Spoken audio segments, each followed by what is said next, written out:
no puedo llegar a fin de mes, cuando, y no me estoy refiriendo solo a lo económico, cuando tengo un traspié en el amor, cuando no puedo cumplir mis deseos y hago otra cosa de lo que quiero hacer, cuando no puedo acceder a lo que me ofrecen las redes sociales. Y también, ¿qué es lo que produce? No tenemos que olvidarnos, bueno, esto como generar, entonces el sufrimiento, podríamos decir, valga la paradoja, es normal. Sufrir es normal. Ahora, como humanos, también hemos inventado formas de aliviar ese sufrimiento. Primero, es no evitarlo y poder hablar de él. El sufrimiento tiene que ser hablado para poder procesar eso que nos pasa. La palabra cura. La palabra cura. Podemos encontrar, digo, distintas formas. Con eso quiero decir que hay que encarar el problema y saber que, bueno, también cuando decimos nuestra cultura no debemos olvidar que en los últimos 4 años venimos de una pandemia. Venimos de un miedo real, natural, producido por el hombre, no lo sabemos. Todo eso es lo que podemos pensar que pasó con eso, pero a todos nos dio miedo. A todos nos daba miedo juntarnos hasta con la familia, con los amigos, y la dificultad de hacerlo, porque también estuvimos encerrados por miedo, para cuidarnos también, porque yo creo que son estrategias, bueno, de cuidado también, ¿no? Después, ¿cómo no vamos a vivir con miedo si la mitad de Latinoamérica no llega a fin de mes? ¿Cómo no vamos a vivir con miedo? ¿Cómo no vamos a querer salir? ¿Cómo no me voy a embriagar en el alcohol? Si esto no funciona, mi familia se cae a pedazos y yo no puedo hacer nada, porque no llegamos a fin de mes, tengo 2, 3 trabajos.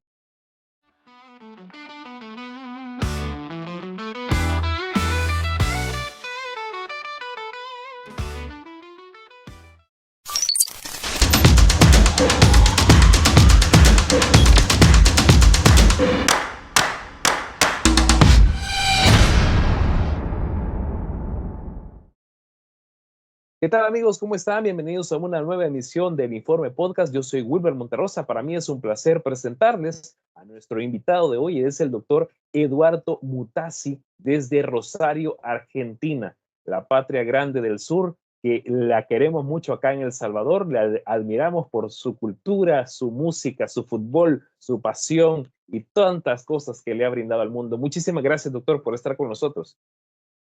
Gracias a ustedes y desde ya encantado de conocerte y de estar acá con vos para charlar un rato y sacarnos dudas, pensar. Es Y todos los que interesantísimo. vayan a mirar. Definitivamente. Para toda nuestra audiencia a través de YouTube, a través del Informe Podcast y por supuesto a través de Radio Supernova, quiero comentarles que el doctor, él es psicólogo por la Universidad de Rosario y él es doctor en salud mental por la Universidad de Río de Janeiro. Él es experto y tiene pues toda esta experiencia que nos funciona para entender mejor estos términos que de repente escuchamos ahí y que queremos, como ustedes lo saben muy bien, profundizar, entenderlos mejor, manejarlos mejor, porque a lo mejor podemos identificarnos o conocemos a alguien y también contrarrestar la desinformación o de repente estos afirmaciones erróneas o alejadas del conocimiento científico o del conocimiento en estricto sentido, que de repente suena por redes sociales que se vuelve una fake news o una noticia falsa. Así que comencemos entonces, doctor, con este planteamiento que nos ha hecho maravilloso, que ustedes ya pudieron verlo acá en nuestro podcast, pero ahora entremos de lleno y vamos a ir paso a paso desmenuzando como si se tratara de desgranar una fruta. Vamos entonces a entender qué son las filias. Mirá, podemos ir directamente al diccionario, ¿no? Y filia es un gusto excesivo, dice, ¿no? Un gusto excesivo por algo que te termina haciendo mal.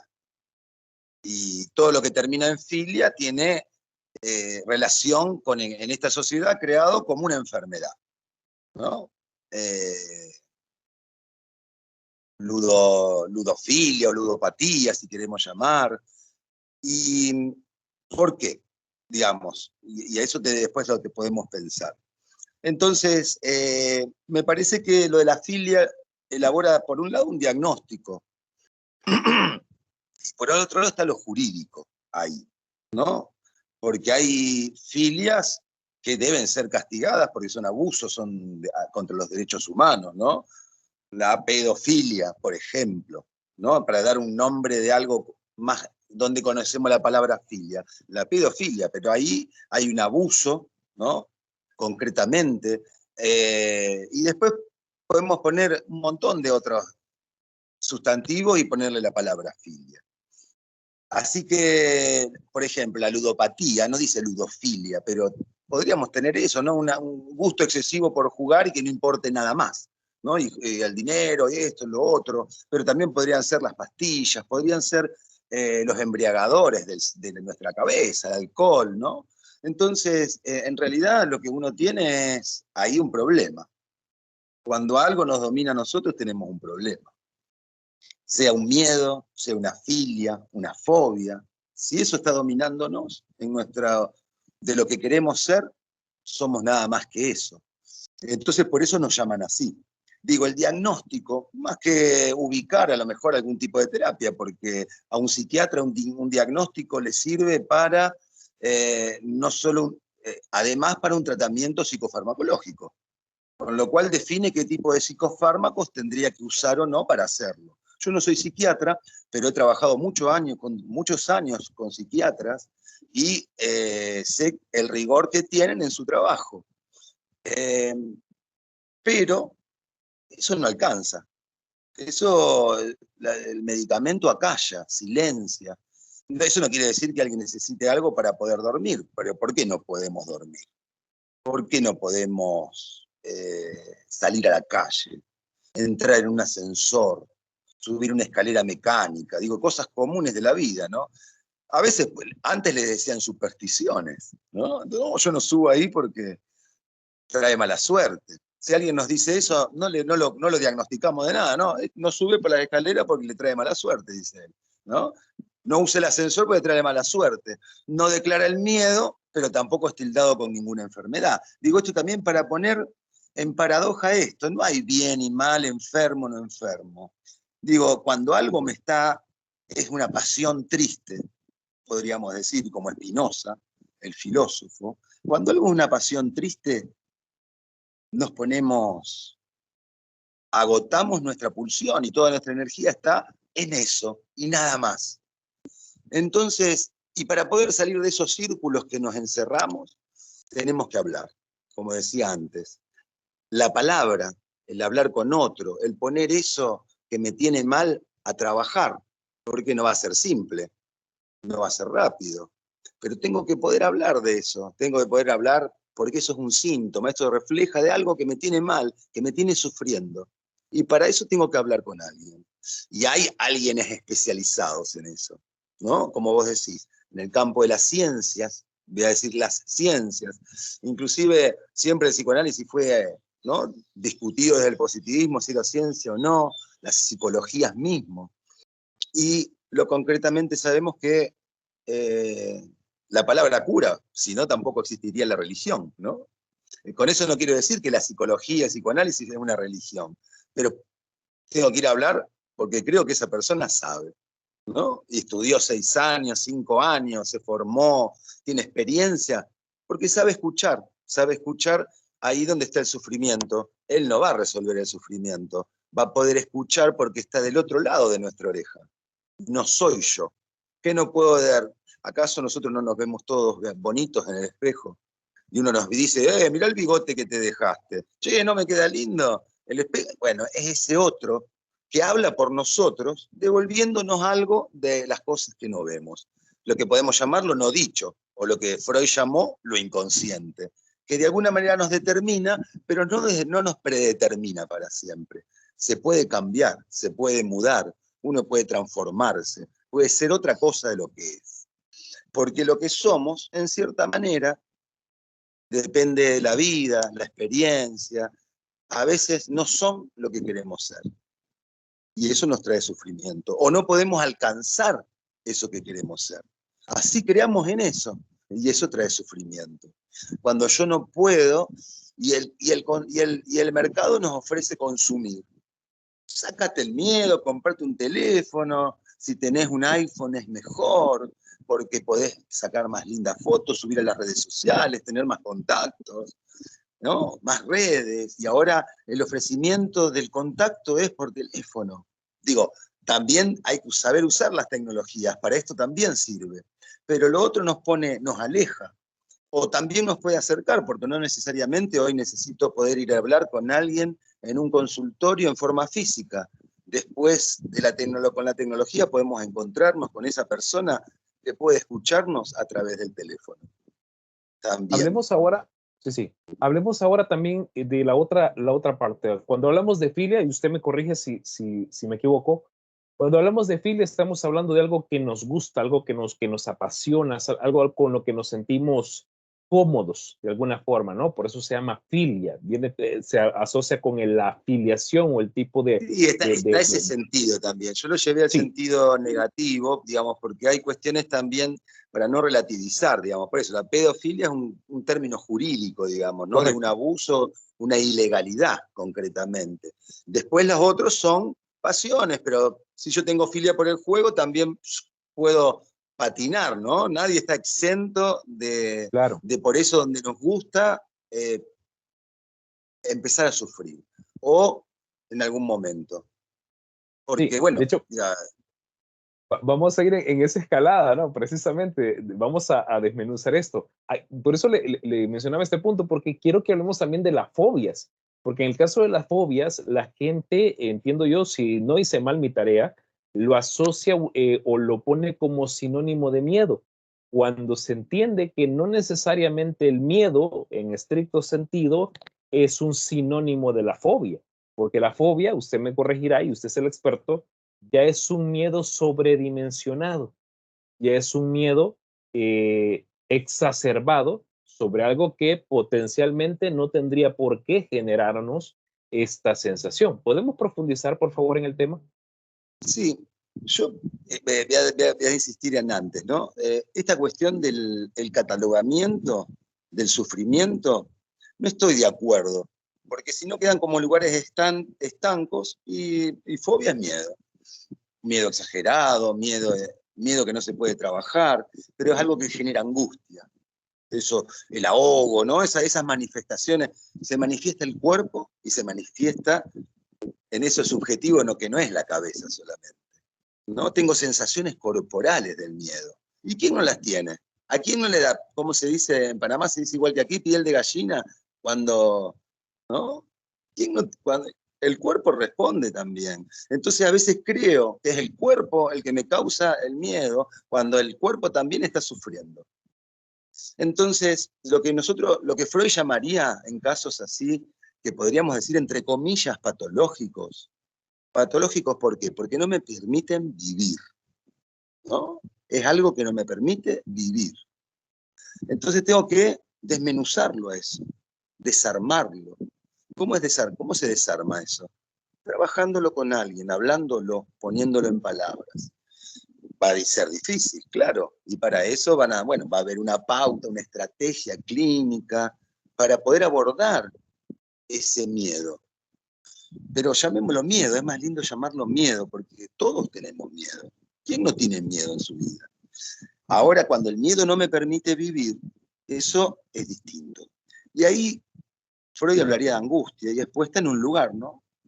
En una angustia a trabajar, está puesta en no poder salir de la casa, o no poder juntarse con personas en forma física, o no querer estar en las redes sociales, o, bueno, diversas formas, porque cada persona va a manifestar de una forma diferente. El síntoma no es uno solo, puede ser recurrente, pero porque son las formas, inclusive del propio cuerpo, de expresar esas cosas.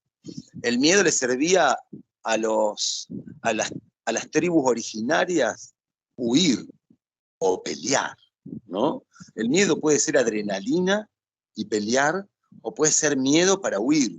Y a veces huir es mejor que pelear, y a veces es mejor pelear. Pero eso va a depender de cada sujeto en cada lugar histórico que esté. No es lo mismo alguien que viva acá en Rosario, que viva, depende de qué clase social sea, que vive en Panamá, que vive en Latinoamérica, en alguno de los países de Latinoamérica, que viva en Europa, que sea europeo, que sea norteamericano. No es lo mismo ser inmigrante en Estados Unidos que un ciudadano de Estados Unidos.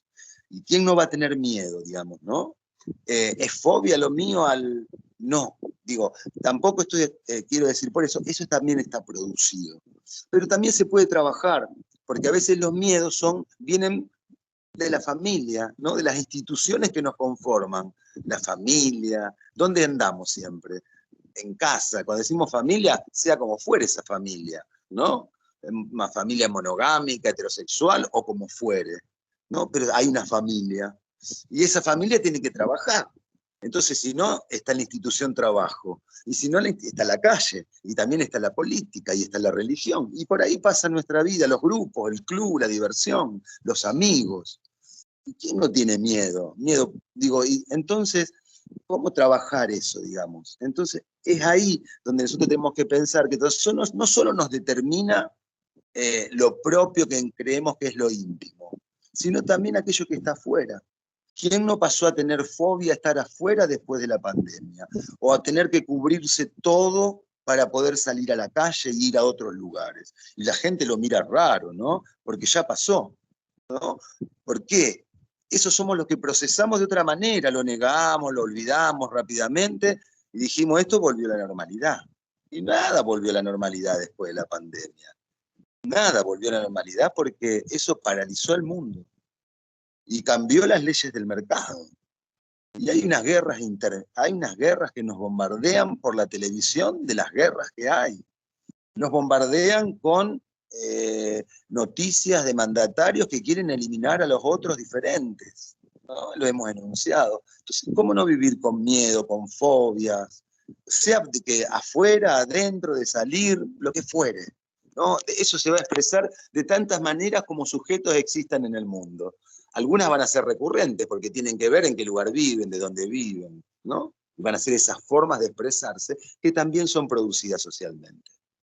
No Es sé si decir, contesto a tu pregunta, pero sí, sí, es como es para problematizar esto y no que quedemos encerrados en definir una fobia es según la OMS o según el CMS, los manuales de psiquiatría de la OMS, que dice que una fobia es y describir la enfermedad. ¿De qué me ayuda eso a mí? De nada. claro, Lo que me va a hay que ayudar es ir a profundizar. poner eso, es problematizar eso que me da miedo, poder hablar de eso. Pero no se habla solamente con un amigo, con una madre, con un padre, con un vínculo cercano, con los amores, con los amigos, con la gente del trabajo, el compañero o la compañera de trabajo. Ese espacio es un espacio donde uno está trabajando sobre uno mismo. Eso tiene que ser, a veces puede ser grupal y a veces puede ser individual. Y eso lo va a definir cada uno. A veces y a veces pueden ser intervenciones en el trabajo, porque el sufrimiento lo que tengo es sufrimiento porque no quiero ir a trabajar. Y lo tengo que hacer.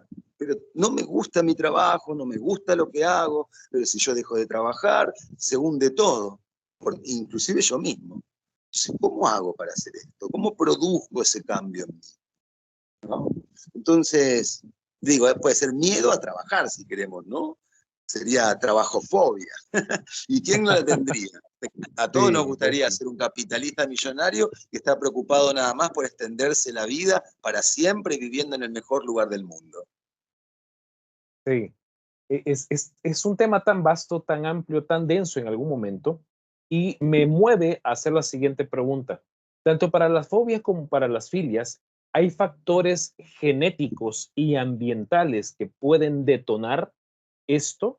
¿O podemos únicamente quedarnos en uno de los dos? ¿O es un híbrido en ambos casos? Obviamente es un universo sumamente amplio, pero me gustaría profundizar en esto para que nuestra audiencia comprendiera mejor. Es decir, para desarrollar una fobia, una filia, ¿solo son factores genéticos o puede ser solo por factores ambientales o ambas cosas inciden para que estos sean? Es un problema de sentido. Yo no puedo discutir que sea orgánico, que sea genético, porque no soy experto en genética, no soy experto en en ADN ni nada de eso. Tampoco digo, nos seguimos reproduciendo porque está el ADN y se estudió y se decodifica y todo eso. ¿Y dónde? Digo, a mí estaría bueno decodificar la palabra fobia en un algoritmo. No sé cómo se leería eso, ¿no? En el ADN. Con los ácidos ribonucleicos, ¿no? ¿Cuántos electrones? ¿Quién sabe de esa lengua? Es un lenguaje. Lo que somos es un problema de sentido. Porque esta sociedad produce fobias. Por eso hay fobias. Lo acabo de decir, es cultural, ¿no? La subjetividad no sale de la casa solo, no sale de mamá, papá. ¿Dónde vive esa mamá y papá? Esa mamá y papá viven en una sociedad, trabajan o no, son exitosos o no, tienen más nivel económico o no, pero están dentro de una sociedad y lo que marca la sociedad de lo que hay que ser, de lo que tenemos que ser, de lo que deben ser los hombres, las mujeres, o como uno se quiera definir, está marcado por eso. Entonces, todo lo que sufrimos se va produciendo en las distintas instituciones que nos habitan. Y la primera que nos forma es la sociedad. Y esta sociedad produce sufrimiento, porque nos prepara para trabajar y trabaja nuestro sufrimiento a través del consumo. ¿Qué le da el consumo? La posibilidad de disfrutar aquello que creemos que creemos, ¿no? Yo necesito una remera hoy, ¿no? Un t-shirt, no sé cómo, ¿no? Una camisa. Necesito y me voy a poner feliz, ¿no? Y me voy a poner feliz. Entonces tengo filia por comprar ropa. Me encanta comprar ropa. ¿Y por qué? ¿Y por qué me hace sentir bien? ¿No? ¿Se entiende un poco? O me encanta, no nos encanta nada que esté fuera de esta sociedad. A todos nos encantaría dar un viaje por el universo. ¿Por qué? Porque hemos visto millones de películas viajando por el universo, ¿no? Hemos leído libros de ciencia ficción del hombre yendo a la luna, a Marte, ¿no? Desde que somos pequeños, y más nuestras sociedades. ¿Y ahora dónde está esa formación? Y también ahora están las redes sociales. ¿Qué nos dicen, ¿no? Las redes sociales, las principales, las hegemónicas, ¿qué producen? Bueno, un poco es eso, ¿no? Entonces, contestando esto de la genética o no genética, si es parte de la naturaleza o no de la naturaleza. Es de la no naturaleza humana, digamos, de eso que nos hace la cultura. Una cuestión de sentido, porque somos sentidos nosotros, ¿no? Somos sentidos encarnados en cuerpos que sienten y sufren de acuerdo al sociohistórico en que vivan. Hoy no es lo mismo darse placer que hace 100 años. Y no porque haya pasado el tiempo, es porque los objetos, la producción, la tecnología, el avance de las democracias y sus formas, las guerras, nos han producido de esta manera, y hoy nos ofrece otro montón de formas de tener placeres, o otro montón de formas también de tener miedo, o de sufrir, o de canalizar el sufrimiento a través de la embriaguez, sea con drogas, con alcohol, drogas legales, drogas ilegales, etcétera. O la embriaguez en el juego, o la embriaguez en lo que fuere, ¿no? Entonces, yo creo que ahí está el tema, digamos. Entonces, salvando la cuestión de si es orgánico o no, si es biológico o no, si es genético o no, es producido por esta cultura. Interesante. En ambos casos, doctor, ¿en qué momento es necesario recurrir a un experto o una persona conocedora del tema de salud mental? Porque ya la situación está importunando el diario vivir. Ya la filia o la fobia ya es algo que impide el desarrollo. ¿En qué momentos las personas tendrían que acudir? Ahí, cuando estoy ahí, cuando lo venga percibiendo o cuando ya esté ahí, en el medio del meollo, digamos, ¿no? En el medio del río. Una vez que esté en el río voy a pedir ayuda, ¿no? Es ahí, ayuda. Se lo pediré a un amigo, no puedo salir. Che, tráeme el nombre de un profesional que pueda atenderme. No quiero salir. Bueno, mirá, te pueden atender por Skype, por el Meet, qué sé yo. Hay millones de aplicaciones para poder hacer conversaciones telefónicas y estar cara a cara. Puedo consultar con alguien en mi ciudad. Digo, pedir ayuda, eso es lo principal, es poder pedir ayuda. Eso es lo principal.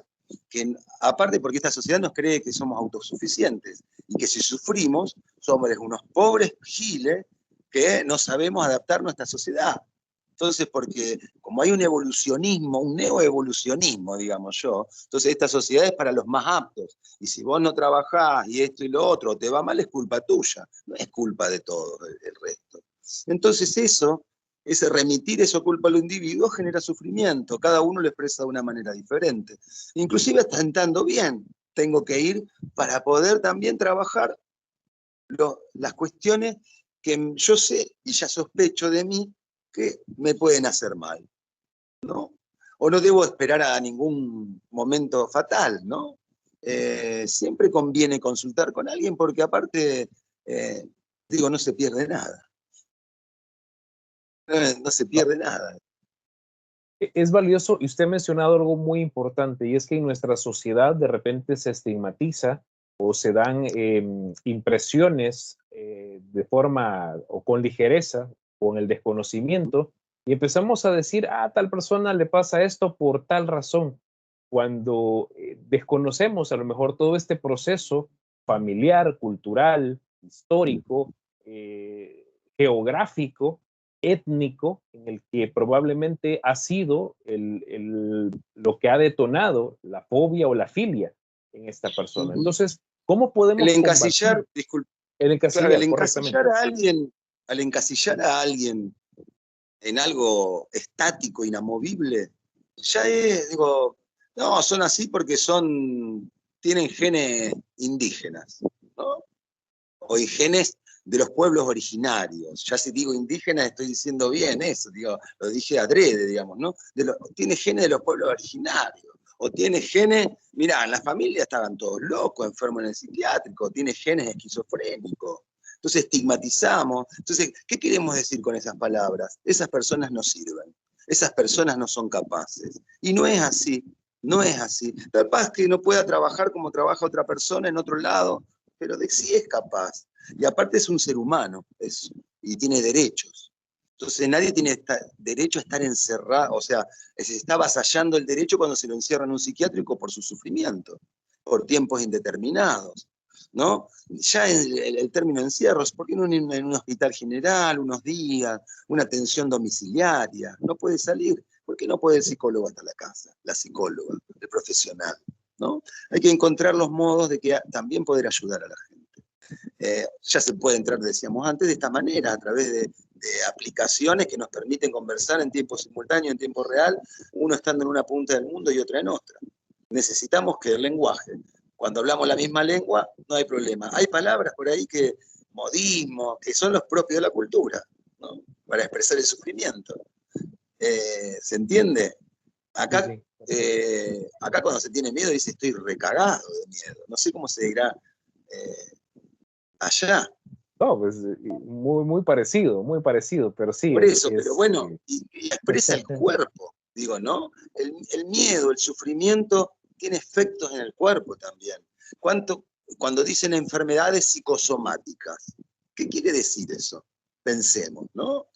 Es el límite que llega el médico de decir, bueno, no, esto no es orgánico, desconozco la causa, puede haber alguna cuestión genética, ha habido cánceres en su familia, se rastrea, eso genera un porcentaje, una probabilidad, pero el resto ¿qué es? Psicosomático o el estrés. ¿Qué es el estrés? ¿No? Y está así mal por el estrés. ¿Qué es el estrés? El exceso de trabajo, de poca dedicación a lo que uno quiere, de la explotación. ¿Qué es? Por eso, insisto en esto. Entonces, encasillar ya sea por género, es limitar el poder que tenemos todos nosotros de ser lo que somos. Y eso no nos permite y nos da sufrimiento. Y para poder, como digo, para poder aliviar el sufrimiento hay que hablarlo. No es contar lo que a uno le pasa, ¿no? No es solamente ir a contar, no, doctor, no puedo salir a la calle. Y ahí no termina. Bueno, entonces vamos a charlar de esto, ¿no? ¿Por qué no podrá? Y entonces ahí empieza la charla. Ahí está el trabajo profesional, el poder generar que esa charla se dé, el poder hacer surgir que esa persona que está sufriendo pueda hablar de su sufrimiento de otra manera de la que la viene contando. Entonces, en ese poder hablar, encontrar, balizar de dónde viene el sufrimiento y cómo poder empezar a cuidarme, a evitarlo. Como cuando uno tiene miedo a la calle porque hay violencia urbana, ¿y qué hace? A determinadas horas no sale. Esto, le da bronca a uno, sí, o tiene que pagar más para manejarse en automóvil, o no se preocupa porque va en automóvil y no tiene problema. Entonces toma recaudos. Y eso es lo mismo que hay que hacer con otros miedos. Porque aparte son, para el pensamiento normal, irracionales. ¿No? Y porque si no pasa nada acá en este barrio, ¿no? ¿Por qué tenés miedo? Si no hay más virus, ¿por qué tenés miedo? No, tengo miedo de... hay pestes en el mundo y el calentamiento global, y aparte nos van... No, lo sufrimos en la geografía, el cuerpo de nuestra naturaleza, ¿no? ¿Dónde está el sufrimiento de nuestra tierra con lo que le hacemos? Ahí está, inundando nuestras ciudades, generando cosas que veíamos en las películas. Ahí está, ¿no? Está ahí, está presente. No solo nos los anticiparon con películas, sino que ahora está pasando. Es casualidad, no es una conspiración, es un pensamiento conspiranoico. Es nomás alojar que eso era posible, porque eso se podía pensar y por eso, y hasta estaba científicamente determinado que iba a pasar.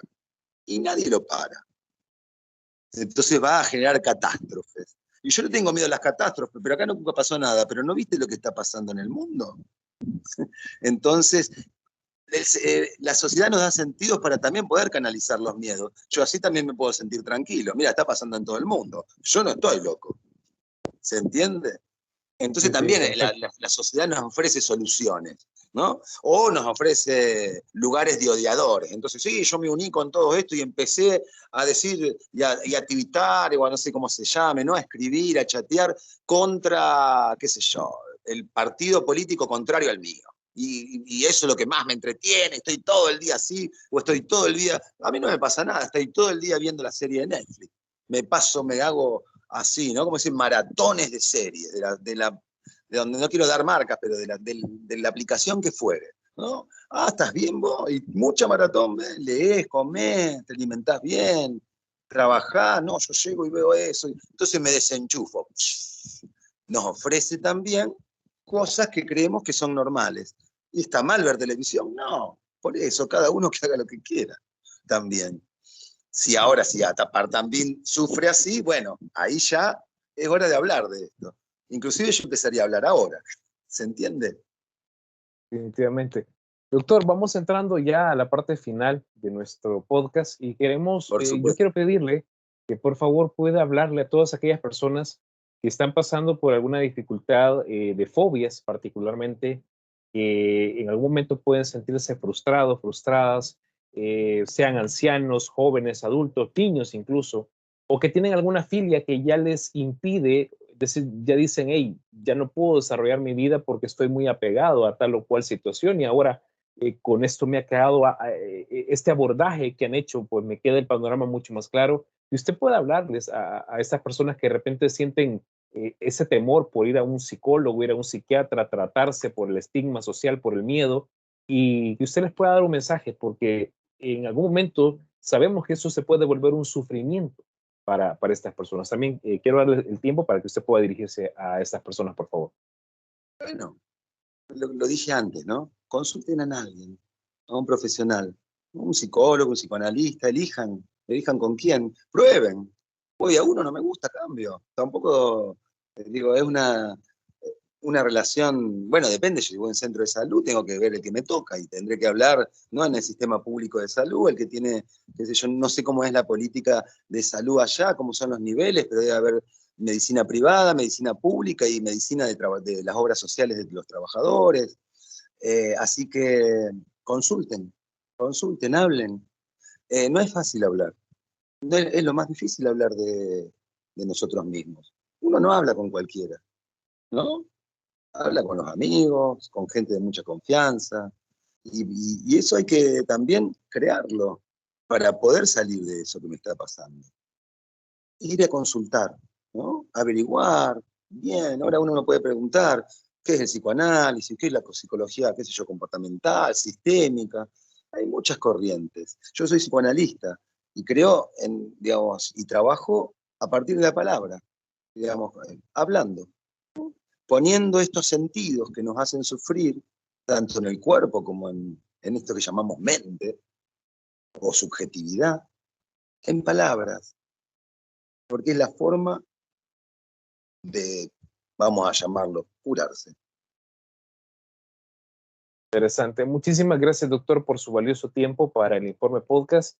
Queremos agradecerle nuevamente por brindarnos todo este conocimiento importante que nos permite ver más allá de lo que se aborda generalmente en los medios masivos de comunicación, o a veces ni se aborda, pero que es importante tocarlo, entenderlo, para tener una mejor toma de decisiones. Muchas gracias. No distraigo más, yo soy el agradecido por estar acá y cuando quiera volvemos a charlar. Estoy acá, estamos del otro lado. Perfecto, muchas gracias y gracias a ustedes por sintonizarnos a través de el canal del Informe Podcast y por supuesto de Radio Supernova Ciencia y Música. Yo soy Wilber Monterrosa desde San Salvador, El Salvador, y los espero en una próxima emisión. Hasta entonces.